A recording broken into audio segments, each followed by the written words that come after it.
tous sur ce plateau de la vie des diocèses. Nous recevons aujourd'hui Monseigneur Pascal Winzer. Bonjour. Bonjour. Vous êtes l'archevêque de Poitiers, du grand diocèse qui couvre à la fois les Deux-Sèvres et la Vienne. Vous êtes archevêque depuis 2012, mais auparavant, vous étiez évêque auxiliaire depuis 2007. Autrement dit, vous connaissez très bien ce diocèse aujourd'hui. Peut-être quelques mots alors qu'on voit à l'instant la carte.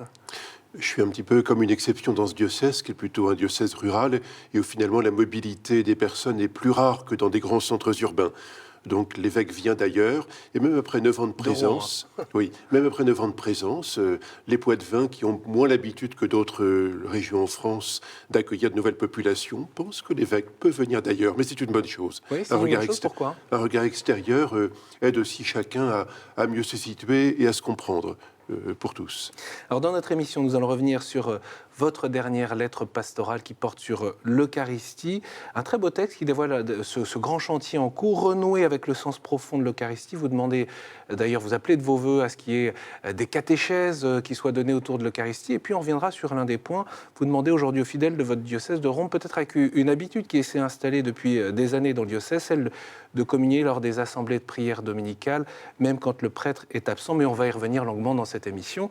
On découvrira également en images à la fin de cette émission les magnifiques peintures murales qui ont été découvertes dans la cathédrale Saint-Pierre à Poitiers. Mais peut-être pour commencer, je vous propose de commencer par parler des jeunes qui s'apprêtent à partir pour Cracovie aux Journées mondiales de la jeunesse, un départ conjoint avec le diocèse d'Angoulême. On les a retrouvés à l'abbaye de Ligugé. Je vous propose de les écouter. Le groupe était en plein préparatif. On pourrait croire que les JMJ, c'est un voyage touristique, comme n'importe quel autre voyage, mais c'est un pèlerinage. Donc il y a un cheminement qui va être vécu sur place. On va faire beaucoup de kilomètres, mais il y a aussi un cheminement intérieur et qu'on ne part pas au JMJ comme ça, il y a besoin de se préparer. On se rend compte qu'il y a un cheminement qui se fait, puisque même là, par exemple, il y a des jeunes qui sont venus comme animateurs, alors qu'ils avaient vécu, par exemple, les JMJ de Madrid avant, en tant que jeunes. Donc je pense qu'il y a une véritable rencontre qui se fait avec eux, entre eux, avec le Christ. Et c'est une vraie formation humaine et spirituelle. Je pense que je vais me rendre compte de la dimension, quand on me dit l'Église est sainte, catholique. Je me dis, c'est là que je vais vraiment me rendre compte de la puissance de l'Église dans le monde.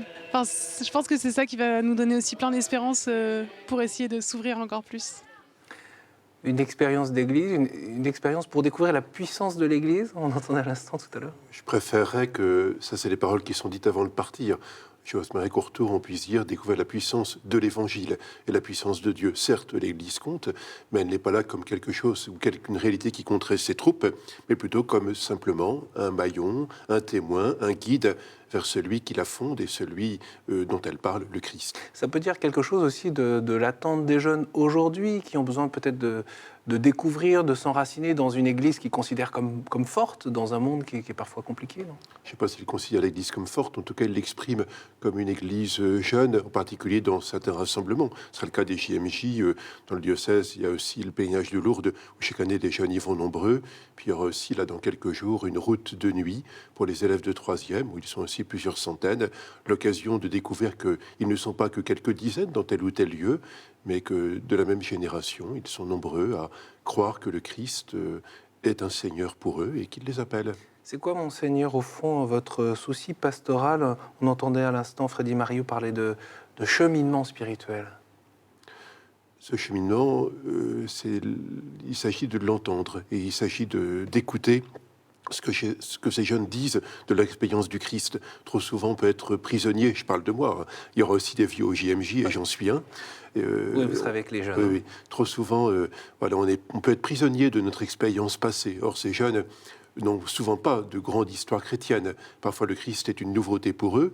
Il est cette nouveauté de l'Évangile. Et j'aimerais que les plus anciens, dont je suis, découvrent avec eux comment le Christ est neuf. Les JMJ, c'est le jubilé des jeunes dans le cadre de l'année sainte de la miséricorde, bien sûr. Alors, comme nous étions à l'abbaye Saint-Martin de Ligugé, on en a profité pour retrouver le père François Cassingenat-Tréverdi à propos du témoignage que les chrétiens sont invités à porter, justement dans le cadre de cette année sainte, dans un monde qui est quand même un peu bouleversé aujourd'hui, qui cherche des repères. Voilà, et le père Cassingenat-Tréverdi évoque cet appel à être des témoins de la miséricorde aujourd'hui. La miséricorde, c'est le tempérament de Dieu qui est naturellement pencher, même pas pencher c'est trop condescendant. La miséricorde dégoulinante, c'est pas bon. C'est pas bon. Non, c'est une tendresse première à l'égard de tout ce qui existe. Voilà. Je crois que c'est compliqué d'être témoin de la miséricorde. Parce que le monde n'est pas tellement porté à la miséricorde, c'est un monde de compétition, de rentabilité, de performance. Tout ça n'est pas tellement miséricordieux. Donc ce mouvement de tendresse naturelle, d'accueil des autres, des êtres, eh bien je crois que c'est assez difficile finalement. C'est pas la pitié, cette sale pitié dont parlait Sartre ou je ne sais plus lequel, mais c'est vraiment une ouverture du cœur à tout ce qui vient. C'est le logo de la miséricorde, Saint-Martin, avec le partage du manteau, qui est un geste réel, mais qui est aussi un geste symbolique, et un geste qui nous indique beaucoup d'autres gestes à faire. Donc Martin est un pionnier de la miséricorde. Et pour lui, ça n'a pas dû être facile, dans le milieu qui était le sien, dans l'armée, aussi près de l'empereur, dans l'épiscopat, autant de milieux, que ce soit laïque, ecclésiastique, officiel. Et Martin a cassé tout ça, d'une certaine manière, pour faire éclater la tendresse de Dieu. Et Martin est vraiment un pionnier. Alors voilà, du temps de Saint-Martin à aujourd'hui, Monseigneur Winzer, il est difficile, toujours aussi difficile de porter le témoignage de la miséricorde? Difficile mais impératif. Sans la miséricorde, c'est l'exclusion. L'exclusion dans les familles, dans les sociétés, dans les groupes, entre les religions. Et sans miséricorde, sans négociation et compréhension, les gens se tapent les uns sur les autres. On ne peut pas faire autrement que de marcher et de tendre vers la miséricorde. Et de fait, notre monde n'est pas très miséricordieux aujourd'hui. Il ne le sera jamais. La miséricorde est toujours un combat, est toujours une lutte, est toujours une volonté. Et s'il n'y a pas cette volonté de miséricorde, ou dans un autre langage, on dirait de compréhension de l'autre, quel qu'il soit, aucune société n'est possible. Et les chrétiens le portent aussi comme une nécessité au nom de leur foi. Quel regard vous portez, Monseigneur, sur votre grand diocèse? Je le disais, les Deux-Sèvres, la Vienne, c'est quand même un très large territoire. Quel regard vous portez, justement? Et cette soif de miséricorde, comment vous la percevez? Parfois, elle est peut-être même inconsciente, ou elle est même peut-être pas toujours désirée, après tout. La dimension d'un diocèse est finalement relativement variable, parce que finalement, je me rends compte qu'il y a diverses personnalités.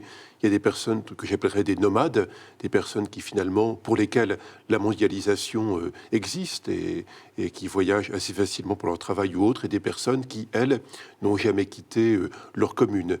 Et selon cette identité ou ces manières de faire, la relation à l'espace est différente. Comme évêque, j'ai à la fois à prendre en compte l'une et l'autre catégorie de personnes qui dessinent aussi un des traits de la société aujourd'hui. Ceux qui sont inclus, finalement, ceux qui vivent une relation d'ouverture au monde, et ceux qui peuvent s'en sentir exclus lorsqu'on présente comme seule identité du monde ce que l'on appelle la mondialisation. L'une et l'autre catégorie de personnes sont tout à la fois mes diocésains et auxquels je suis envoyé. L'un de vos axes pastoraux importants de cette année, renouer avec le sens profond de l'Eucharistie. Est-ce que vous pouvez nous expliquer pourquoi le choix de ce thème? Pourquoi maintenant? Pourquoi c'est important à vos yeux? Devenant archevêque, j'ai d'abord voulu reprendre quelques éléments d'organisation de la vie de l'Église, les paroisses, le ministère des prêtres et ces choses-là, choses importantes. Mais pour moi, elles sont secondes. Elles sont secondes, mais tant que ces choses sont mal définies, on pense d'abord à cela. Donc d'abord, réorganiser et organiser pour passer à des questions essentielles. Et le rapport au Christ, en particulier dans le sacrement de l'Eucharistie, comme la dimension missionnaire, sont le cœur de ce que nous sommes. Et la lettre pastorale que j'ai publiée en septembre dernier a justement cette finalité de nous aider à revenir au cœur de ce qui fonde la foi, l'Eucharistie, et aussi la miséricorde que le pape nous propose cette année. Alors, Monseigneur, dans votre lettre pastorale, je l'indiquais au début de cette émission, lors des assemblées de prière dominicales, en l'absence de prêtre, il ne convient pas d'y donner la communion. Votre propos est très clair. Néanmoins, cela va à l'encontre de certaines pratiques qui sont vécues depuis des dizaines d'années dans certaines communautés, pas forcément toutes les paroisses, et notamment dans les zones rurales. Et notre journaliste Martin de la Venne s'est rendu à la paroisse Saint-Pierre en Chauvinois à la rencontre des paroissiens, que ce soit Clotilde, Mireille ou encore le diacre permanent Christian, le curé, pour comprendre comment ils vivent cette expérience des assemblées prières dominicales. Et puis bien sûr, on va poursuivre ensuite avec Monseigneur Winzer sur le sens de l'Eucharistie. Dans les années 70, pour maintenir des assemblées dominicales dans les petites paroisses, on créa les ADAP. S'en est suivi dans le diocèse de Poitiers à partir de 1983 des assemblées de prière qui devenaient en 1996 des communautés de prière. Une culture ecclésiale qui perdure au sein de la paroisse Saint-Pierre II en Chauvinois. De toute façon, je préfère une assemblée de prière que de regarder la messe à la télé. Parce que la messe à la télé, je n'y suis pas beaucoup, parce que je bouge tout le temps. Et ça, c'est plus fort que moi, j'ai toujours quelque chose à faire. Je ne peux pas rester tranquille avec la messe. Alors, l'assemblée de prière, on est là, on se recueille, on est tous ensemble. Quand on va communier, on a l'impression quand même d'avoir quelque chose qui vous tient, qui vous aide à vivre. Pour les membres de cette communauté, une manière de cultiver leur foi. On est acteur. Voilà. Les assemblées de prière, ça vous rend acteur plus que spectateur. Comme disait Clotilde, avant on allait à la messe, on regardait les textes, c'est tout. Maintenant on vit, on est dedans. Et je pense que ça c'est important. Alors on a la chance aussi quand même, nous, sur Valdivienne, d'avoir un diacre. Ordonné diacre en 2001 par Monseigneur Rouet, Christian Genre accompagne plusieurs communautés de prière lors de leurs assemblées. On lit les lectures qui sont proposées, parce que ça a lieu généralement le dimanche, donc les lectures du dimanche qui sont prévues, pas nécessairement dans l'ordre habituel. Et puis quelqu'un fait un commentaire, ou plusieurs commentaires des lectures, ou plusieurs personnes. On fait un temps de prière d'intercession, avec des intentions, parfois spontanées, parfois préparées, parfois les deux mélangés, le Notre Père. Et en fonction des choix qui a été fait, parfois on distribue la communion à partir de la réserve eucharistique, ou bien on ne la distribue pas, ça dépend un petit peu des choix qui sont faits par les équipes qui préparent. Et ensuite, généralement, alors il y a des chants bien sûr qui alternent un petit peu, et ensuite on se dit au revoir jusqu'à la prochaine occasion de se rassembler. Pour le père Zlatev, ces assemblées de prière sont complémentaires des messes qu'il célèbre chaque dimanche. Moi, je les encourage personnellement, les chrétiens, à se rassembler sur place. Sinon, c'est pour eux, on ferme la porte demain. Est-ce que c'est ça que les gens attendent? Est-ce qu'ils veulent être un témoignage vivant du Christ ressuscité là où ils vivent? Donc, pour moi, c'est très important de les encourager, de les promouvoir, encore aujourd'hui et demain. Et laisser aussi aux chrétiens, en conscience, de décider en fonction des temps liturgiques, de savoir si on donne ou pas à la communion. Je crois que c'est de leur responsabilité aussi, et la nôtre avec eux, décider librement, de dire voilà, on vous la propose, pourquoi pas. Dans la paroisse Saint-Pierre II en Chauvinois, une liberté de choix très appréciée par les membres de ces communautés de prière. Monseigneur, vous étiez attentif évidemment aux réactions des uns et des autres, à cette expérience aussi, qui se vit, on le comprend bien, depuis des décennies. Qu'est-ce que vous souhaiteriez dire à tous ces fidèles, ces paroissiens qui ont à la fois cette fidélité à la prière le dimanche et qui en même temps, visiblement, n'entendent pas forcément ce que vous leur avez transmis à travers la lettre pastorale? Je souligne deux choses. Une première que j'évoquais il y a un instant, le fait qu'on est devant deux populations. Il y a des populations qui, en effet, vont choisir volontairement l'Eucharistie et sont plutôt dans la mobilité. Ce n'est pas celle que vous avez filmée ici. Et d'autres populations sont d'autres plus âgées, qui n'ont pas l'habitude de cette mobilité et qui souhaitent prier là où elles résident. C'est une bonne chose. Ensuite, la deuxième chose que je voudrais souligner, c'est la difficulté à envisager autre chose que ce que l'on a toujours fait. Et c'est sans doute, j'allais dire, paradoxalement, un succès de la pastorale. L'Église catholique a tellement insisté sur la communion et l'Eucharistie qu'on ne voit pas quelle autre forme de prière catholique serait possible. Or, la prière, c'est aussi la prière, la méditation, c'est la méditation de la parole. Et même si l'Eucharistie peut ne pas être célébrée, si la communion peut ne pas être donnée, réellement, dans la prière, on aura rencontré le Christ. Donc là aussi, la difficulté, c'est de donner capacité, ça passe aussi par moi, capacité à imaginer, à mettre en place d'autres formes liturgiques que celles qui est un petit peu la reproduction d'une messe. Je pourrais appeler ça une messe sèche, mais bref, on la qualifiera comme on le voudrait. Et là, en effet, cette question-là avait déjà été évoquée dans un reportage précédent avec moi-même, je crois, il y a déjà 2 ans, oui. Et je le reçois comme une difficulté à entrer dans le sens de la prière chrétienne et du mystère de l'Eucharistie.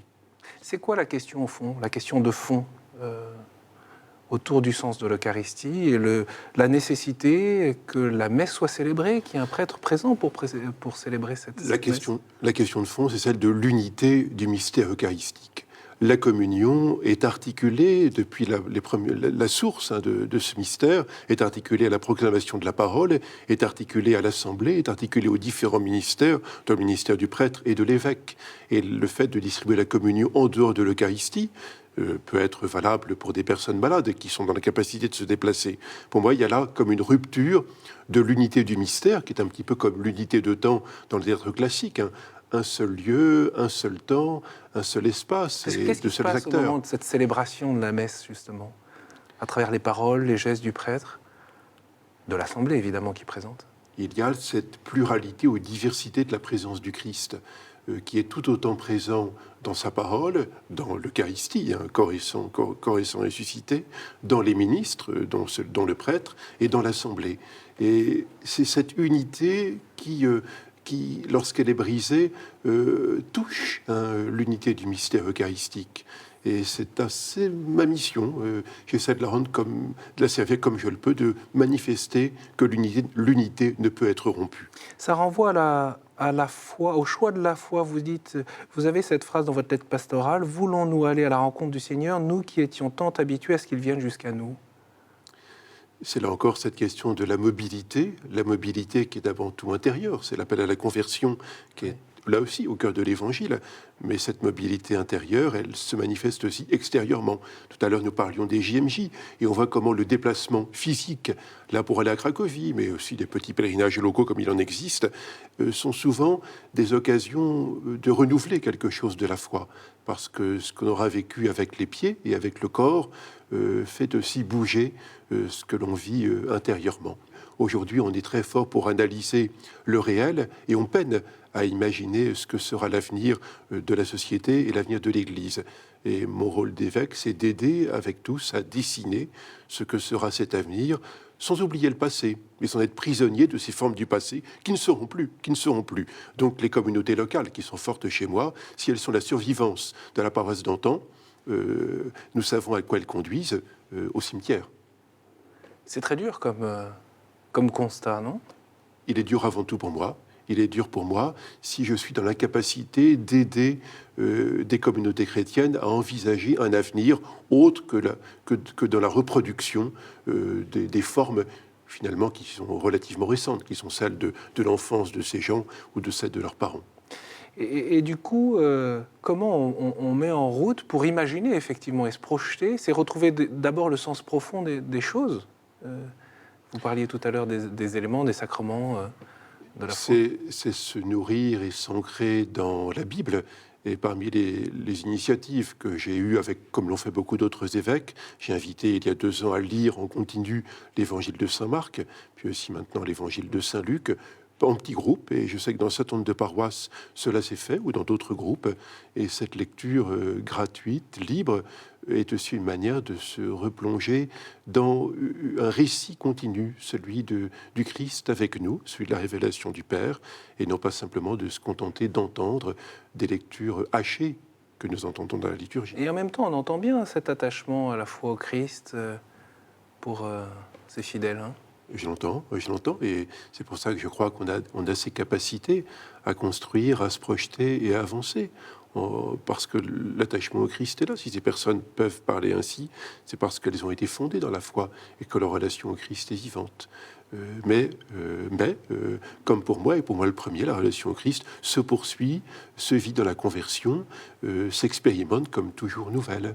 Pour vous, du coup, la période que vit le diocèse de Poitiers aujourd'hui, comme d'ailleurs probablement de nombreux diocèses en France, on le voit bien, et on constate aussi dans cette émission, quel est le plus grand défi ? Imaginer l'avenir. Imaginer l'avenir. Pour moi, c'est aujourd'hui une des grandes difficultés. Imaginer l'avenir en se libérant des modèles du passé. C'est aujourd'hui le défi de notre pays par rapport au travail.